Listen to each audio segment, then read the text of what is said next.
¿Cómo obtienen la información de Ucrania? Estoy hablando de la administración Trump. La están recibiendo de la inteligencia británica. La están recibiendo directamente de los ucranianos. ¿O tienen algún tipo de agencia en la región que recopila la información y la envía a Estados Unidos?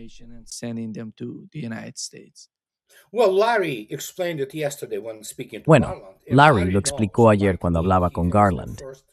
Y Larry sabe, a diferencia de mí, tiene experiencia directa como oficial de la CIA. La información principal llega a través de intermediarios. ¿Qué significa eso? Que es ucraniana y británica. Y ya sabes, eso te dice todo lo que necesitas saber sobre esa gente. Son unos aficionados cuando se trata de evaluar la veracidad de la información. Todos esos términos sofisticados como hipótesis, incompetencia y métodos, ellos no los usan. Quiero decir, las pocas personas que sí entienden lo que está pasando no tienen ninguna influencia, especialmente si se tiene en cuenta que el director de la CIA es un rusófobo fanático. Odia a Rusia con todas sus fuerzas. Así que, ¿qué esperas? Ahí lo tienes. Puedes venderles cualquier cosa. Se tragarán cualquier idea que venga del MI6 o de Ucrania, como los rusos se comen a los bebés para desayunar.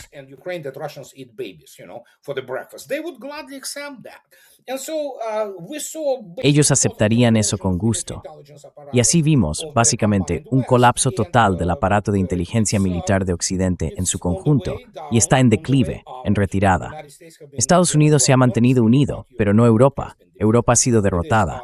Si echas un vistazo a los vídeos de Año Nuevo de Milán, de Italia, de Alemania, comedores sociales, comida gratuita para la gente, hay colas enormes, de kilómetros de largo esperando. Lo cual es triste, por supuesto, pero hacia ahí se dirigen, y nada puede detenerlo ya. Y ese es el resultado. Están reaccionando con furia igualmente, pero no pueden arreglarlo. Pensar que algo cambiará. Bueno, cambiará, pero tienen que entenderlo. Así que la sede de la CIA en Langley, por no hablar del MI6 en Londres, no se pueden hacer fotos allí. Ya sabes, ni siquiera tomar imágenes.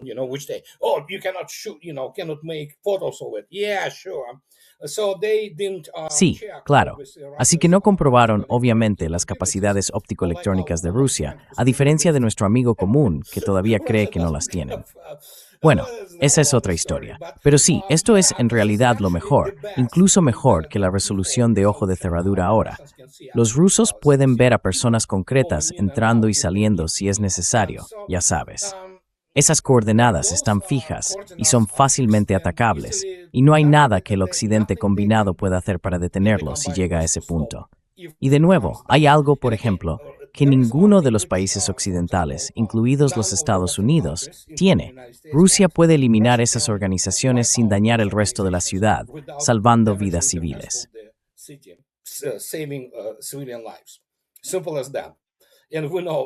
Así de simple. Y lo sabemos, sabes de qué estoy hablando. No es solo una reacción. Hay otros sistemas que pueden hacer este trabajo fácilmente, y ya está. Pero sí, así son esas personas.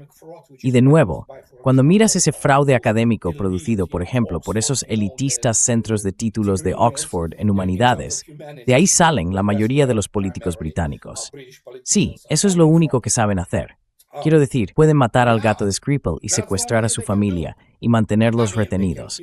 Ni siquiera sabemos si siguen vivos. En eso son buenos, ya sabes. ¿Luchar en una guerra? No.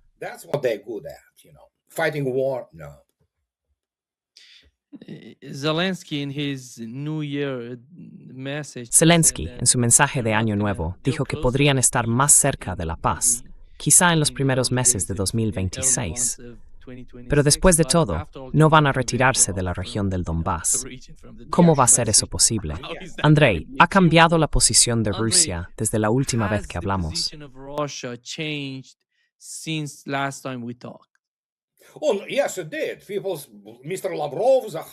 Sí, así fue. Personas como el señor Lavrov, la señora Zakharova y todos los demás ya lo han afirmado. La situación se ha endurecido. Volverá a ocurrir. Escucha, hay que observar la línea de contacto de combate allí. Las pocas personas, incluso en el Pentágono, que aún conservan cierto grado de experiencia, que realmente comprenden y pueden evaluar correctamente la situación, pueden ver lo que está ocurriendo. La última vez que lo comprobé, que fue ayer. El ejército ruso estaba a unos 11 kilómetros de las afueras de Zaporilla. 11 kilómetros, es decir, unos 6,7 millas. Y se trata principalmente de terreno estepario, sin bosques ni nada parecido. Y eso se repite por todas partes. Así que claro, pueden fingir lo que quieran.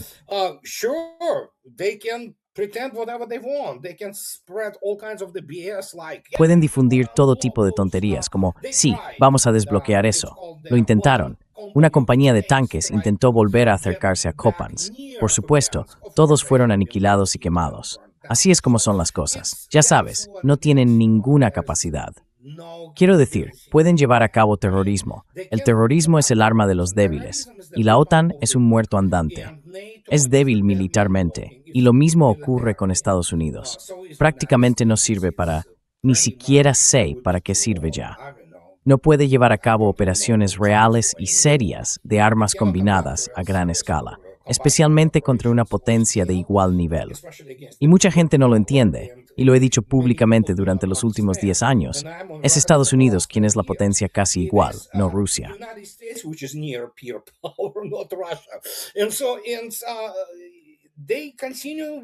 Y así continúan con esta, ya sabes, arenga, básicamente fingiendo que, oh sí, son los amos del mundo. Y cuanto más lo hacen, más se avergüenzan a sí mismos. Así que sí, eso es el colapso de la civilización. Tenemos que entender que todo lo que vemos que ocurre, incluso dentro de Estados Unidos, y especialmente en los sentidos económico, industrial y científico, Europa no es recuperable. Punto. Y los europeos, cuando dijiste que a los europeos no les importa, a la mayoría es ñap. Si mañana mataran a todos los rusos, la mayoría, no todos, estarían bien. Probablemente incluso se alegrarían de haberse quedado con los recursos de Rusia y, oh sí, con su nivel de vida. De eso es de lo que se preocupan.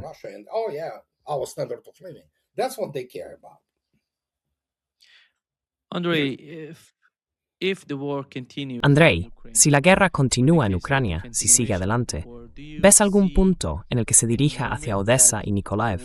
¿O crees que los rusos podrían tener una estrategia diferente en lo que respecta a Odessa, concretamente?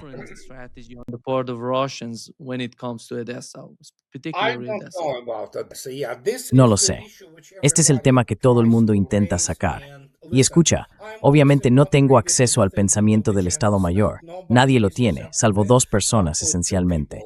Bueno, 2 entidades. Obviamente, el jefe del Estado Mayor, Valery Gerasimov, que se ocupa específicamente del aspecto militar, y por supuesto el señor Rutskoy y su dirección operativa principal. Personas como Kostyakov lo sabrían. Así que obviamente es información altamente clasificada, sean cuales sean los planes de contingencia que se elaboren allí. Estoy absolutamente seguro.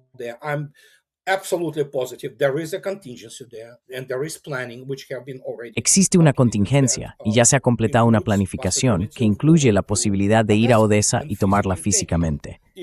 Sería absolutamente inapropiado que un Estado Mayor serio no tuviera ese tipo de planificación. Eso se llama planificación de contingencia. Entonces, ¿lo harán? Eso, obviamente, lo debe decidir el liderazgo político. Corresponde al Consejo de Seguridad. No se trata solo de que Vladimir Putin sea una especie de figura política omnipotente. Es, sin duda, el hombre político más poderoso del mundo hoy en día. Pero aún así, todo pasa por el Consejo de Seguridad, donde todos, desde el señor Medvedev hasta el señor Lavrov, el señor Gerasimov y el señor Belousov, se sientan y deciden qué hacer. ¿Pueden hacerlo? Sí pueden. ¿Lo harán? No lo sé.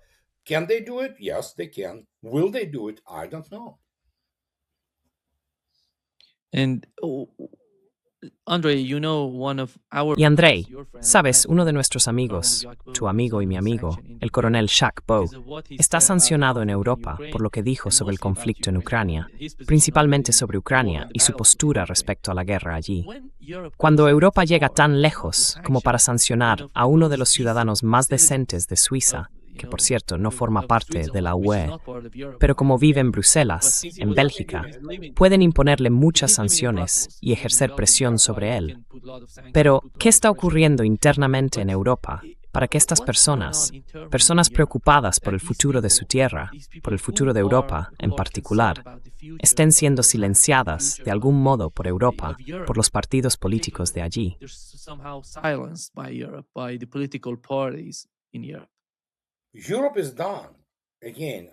Europa ha vuelto a terminar. Quiero decir, ¿cuántas veces? Probablemente por eso algunos otros europeos ya no me invitan a sus programas, porque digo, se acabó, está terminado. Así que los europeos son cómplices. Han permitido que esto les ocurra porque se han conformado con ese nivel de vida, que van a perder. Ya están en proceso de perderlo. Hay que reconocer al menos algo a los británicos, que entendieron que por muy imbécil que sea su élite política, sabían que tenían que mantenerse junto a Estados Unidos, porque al menos Estados Unidos tenía algún tipo de plan, aunque últimamente lo hayan estropeado. Pero de nuevo, creen que pueden simplemente esperar a que pase Trump. La cuestión es que Europa ha terminado. Se acabó. No tiene futuro.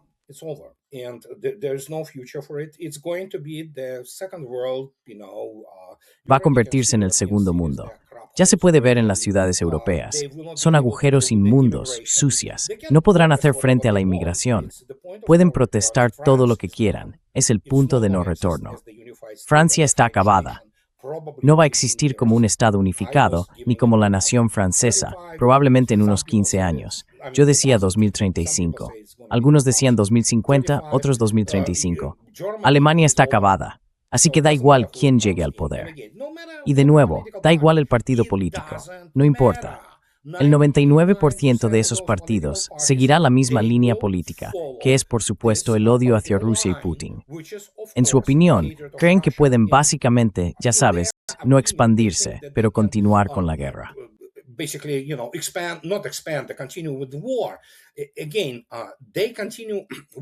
De nuevo continúan con su robo y saqueo. Europa es incapaz de librar una guerra real, así que lo único de lo que son capaces es de arruinarla, y en esencia se desintegrará.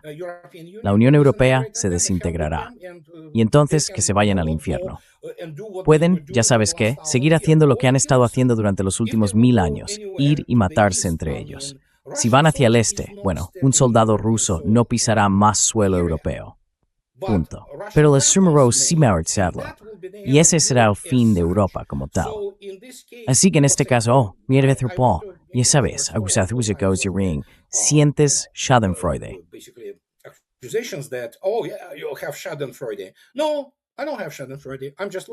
No, no siento Schadenfreude, solo lo veo de forma realista, y llevo hablando de esto sin parar durante las 2 últimas décadas. Europa se ha acabado. Es solo que ahora ha llegado al punto crítico, básicamente. Sabemos que está en bancarrota y que nada puede salvarla, ya sabes. Así que Estados Unidos, bueno, como ya he dicho, mira al Congreso estadounidense o a las élites políticas de Estados Unidos. Es ridículo. Y ese es el final. Así es como llega el final. Lo único que está ocurriendo ahora mismo, por todas partes, es que Rusia intenta mantenerlo bajo control para no escalar hacia una tercera guerra mundial, que acabaría muy rápido. ¿Y qué puedo decir? Los europeos querían este futuro. Lo tienen.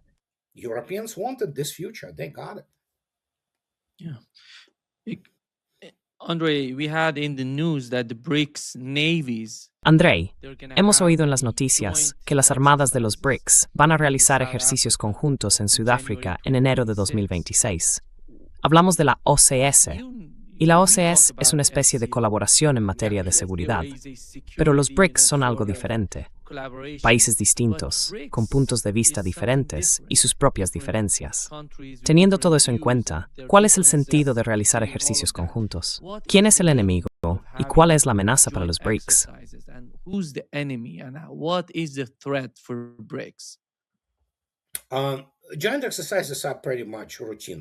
Los ejercicios conjuntos son prácticamente algo rutinario. Que no haya duda, pero hay que tener en cuenta que en el núcleo de esos ejercicios conjuntos estarán las armadas rusa y china. Y luego, por supuesto, la secundaria es la Armada India, que sigue siendo una fuerza naval poderosa, una parte militar importante. Así que básicamente se trata de cómo Rusia y China lo abordan desde el punto de vista militar, y evidentemente de cómo desarrollan algún tipo de interacción y cooperación, sin duda alguna. Pero sobre todo, los rusos y los chinos hacen esto sin parar, algo que mucha gente no entiende. Es como que cada semana miras y ves, sí, bombarderos rusos y chinos haciendo patrullas conjuntas, armadas rusa y china realizando patrullas y barridos conjuntos, y cosas por el estilo.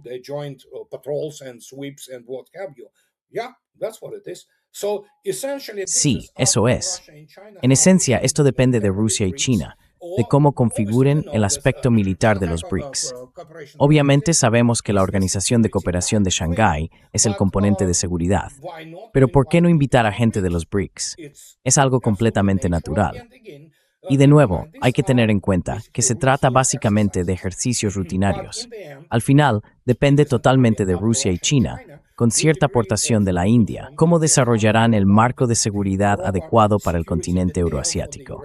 Y por supuesto, una parte importante de la seguridad del continente euroasiático es el componente naval, especialmente si se tienen en cuenta cosas tan extrañas como AUKUS.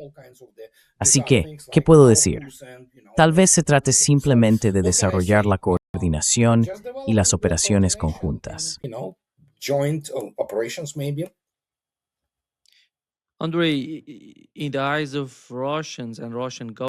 a ojos de los rusos y del gobierno ruso, ¿siguen viendo una amenaza procedente de Georgia o ese asunto se ha dado por cerrado de algún modo? Ya no lo perciben del mismo modo que antes. ¿Y cómo ven hoy a Georgia y al Cáucaso Sur? Es decir, no solo a Georgia, sino también a Azerbaiyán y Armenia.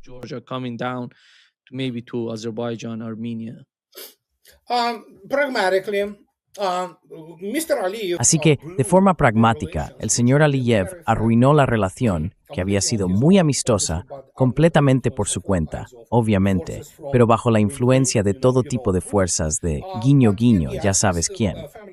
Pero la India, el dinero de su familia está, evidentemente, en Londres, y todos están vinculados a Londres. Esa es la única línea de interés que tienen los británicos, por ejemplo. Pero por alguna razón, sobreestimaron lo que se podía hacer. Y al final, cuando Aliyev y controlaron títulos anthropos e Irán, reconocieron que sí, países que Irán tenemos que hacer norte-sur. No importa cómo dicen. It doesn't matter what they think. You have to understand that. What matters is Tienes que entender eso. Lo que importa es que los papeles limitados son para los países de la periferia.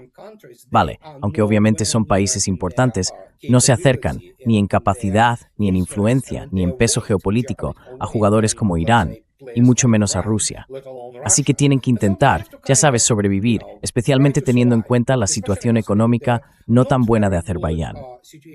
Armenia, en conjunto, es un país en bancarrota. De ahí no saldrá nada.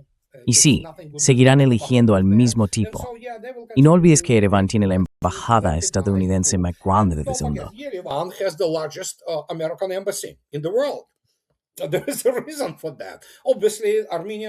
Hay una razón para eso. Obviamente la política nacional y la psicología armenias se basan en una sola cosa. Se llama la diáspora. Sí, tenemos a todos nuestros parientes y amigos en Estados Unidos. Vendrán a ayudarnos. De acuerdo. Los rusos dijeron, claro, sí, estáis por vuestra cuenta. Pero Georgia es obviamente un caso aparte. No olvides que los georgianos plantearán constantemente la cuestión de la ciudad del suroeste y, por supuesto, de Abjasia. Pero el punto es que entendieron por sí mismos y dentro de sí mismos, especialmente observando a Ucrania, y no son gente estúpida, John Johnson. Entendieron que podían ser utilizados del mismo modo.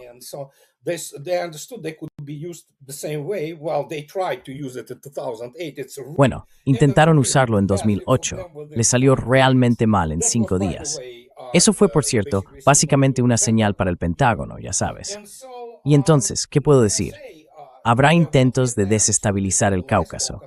Esto es lo que hacen especialmente los británicos. Por alguna razón, se consideran especialistas en Rusia y en el Cáucaso. Pero la cuestión es que tienes a un chihuahua intentando, ya sabes, provocar a alguien, un bulldog, y especialmente cuando lo miras desde el punto de vista económico. por lo que Rusia representa por sí misma. Solo en la comunidad de inteligencia estadounidense siguen creyendo que Rusia está atascada en los años 90.